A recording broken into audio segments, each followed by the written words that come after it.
Hello friends, welcome to our YouTube channel Asan Ra for you.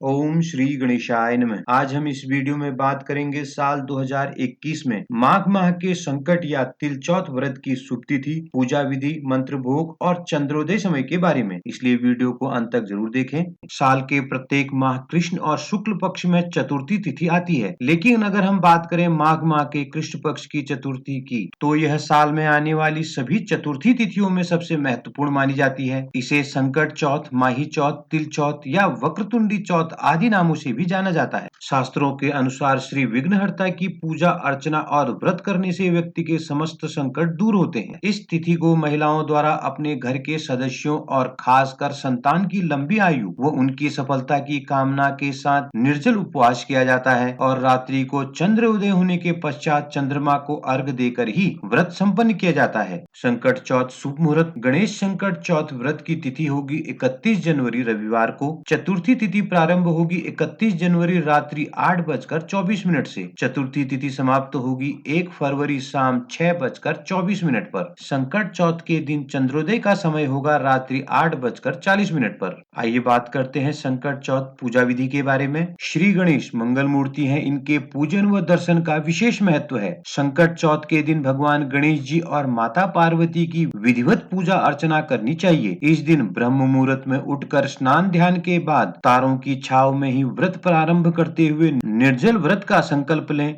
व्रतधारी को पूजा की तैयारी के लिए गुड़, तिल, गन्ने का उपयोग करना चाहिए। इस व्रत में यह सामग्री विशेष होती है। सर्वप्रथम पूजा स्थल पर मिट्टी से गणेश जी की प्रतिमा बनाकर एक साफ चौकी पर आसन लगाकर स्थापित करें।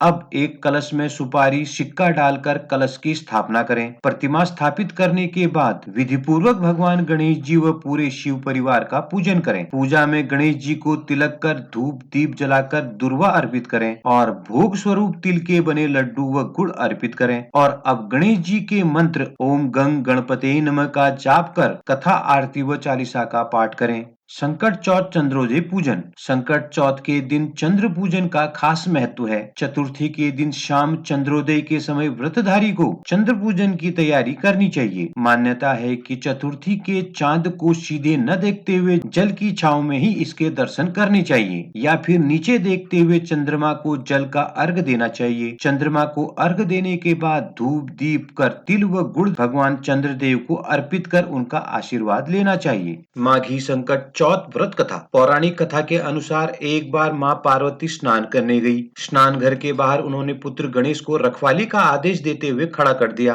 और कहा कि जब तक मैं स्नान कर बाहर न आऊं किसी को अंदर न आने देना। गणेश जी माँ की आज्ञा अनुसार द्वार पर पहरा देने लगे। उसी समय भगवान शिव वहां आए और गणेश जी ने उन्हें दरवाजे पर ही रुकने को कहा। भगवान शिव इस बात से क्रोधित हो गए और उन्होंने भगवान गणेश जी का सर धड़ से अलग कर दिया। जब माता पार्वती बाहर आई तो गणेश जी को ऐसी अवस्था में देखकर वो रोने लगी और शिवजी से गणेश जी के प्राण वापस करने का आग्रह करने लगी। तब इस पर शिवजी ने एक हाथी का सर गणेश जी को लगा दिया। तब से भगवान गणेश गजानन के नाम से जाने जाने लगे और तभी से माघ माह के कृष्ण पक्ष की चतुर्थी को गणेश चतुर्थी का व्रत किया जाने लगा। इस व्रत के प्रभाव से महिलाओं को संतान की दीर्घायु और सुख समृद्धि का वरदान मिलता है।